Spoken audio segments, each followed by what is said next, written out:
One of the favorites to come out of the Sundance Film Festival this year reaches theaters Friday.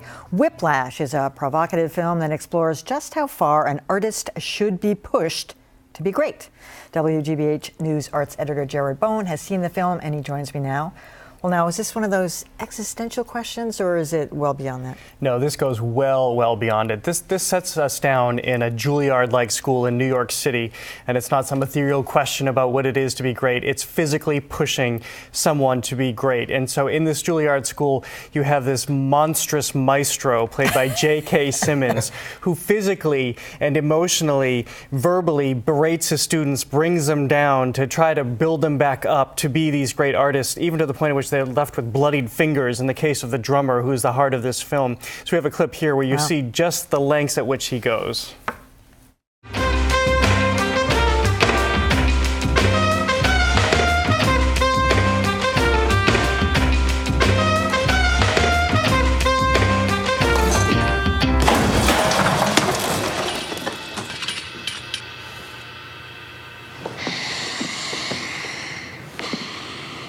Why do you suppose I just hurled a chair at your head, Neiman?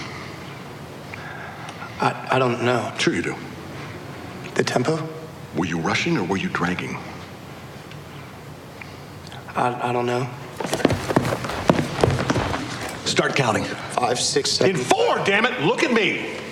1, 2, 3, 4. 1, 2, 3, 4. 1, 2, 3, 4. Now, was I rushing or was I dragging? I don't know. Count again.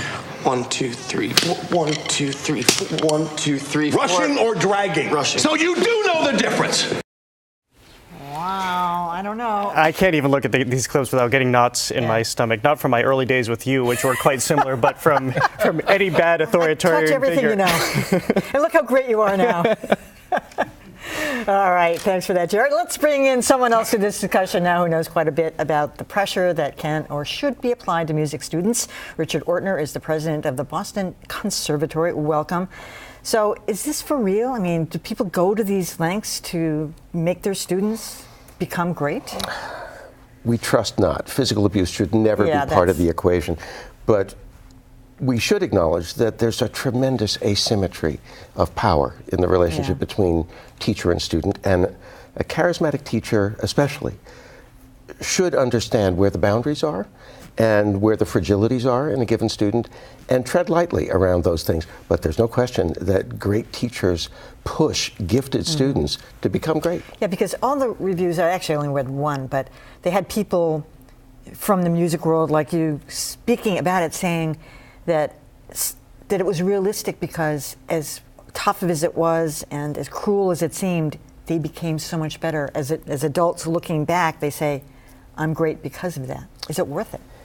Those experiences can be memorable, but remember, we're asking such difficult things of these students. You're asking them to operate in a very narrow bandwidth of technical mastery, which is a minimum basic requirement for the arts, and how they get there, the kind of push that's required both from inside themselves and from their teachers is sometimes extraordinary.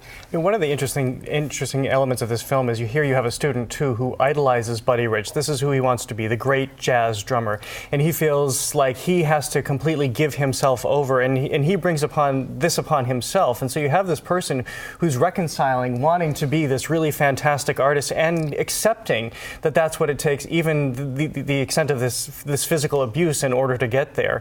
And I know that if you have a lauded teacher, and this is somebody who's quite famous in this school, if not notorious, he wants to be in the hands of this amazing instructor. And I know you've seen some of the great artists. We have indeed. There are some great artists who feel that in order to start the process, they've got to completely demolish what the student has been doing up until that point. And it winds up in tears. And then the teaching really begins. And like it or not, those become memorable experiences for those students. But it's manipulative too, in a way. It's cheesy and kind of like, it's almost like, a prisoner mentality. It's like Stockholm syndrome and all those things.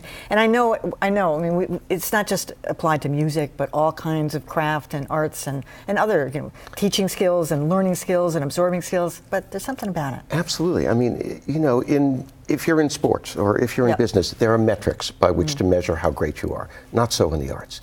And so you keep pushing. You measure yourself against those you consider great.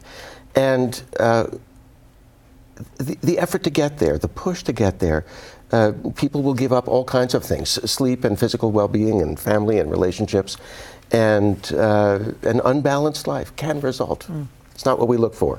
It's also an interesting time in which this film comes out where we talk so much about overnight success. Yeah. And there's so much attributed to, and of course I know that the students who are at your school are going through the courses to get to Broadway or whatever these major elements are someday, but so many people now are achieving success through the reality shows or their YouTube video that gets picked up, so they don't go through the gauntlet, as it were. They don't go through these processes, and they don't really get themselves ingrained in the art, if it's music in this case, or the heart of drama. I mean, there's been a lot written lately that we won't see classical artists like we saw Marlon Brando and Buddy Rich and these other great people who came up because they went through the process.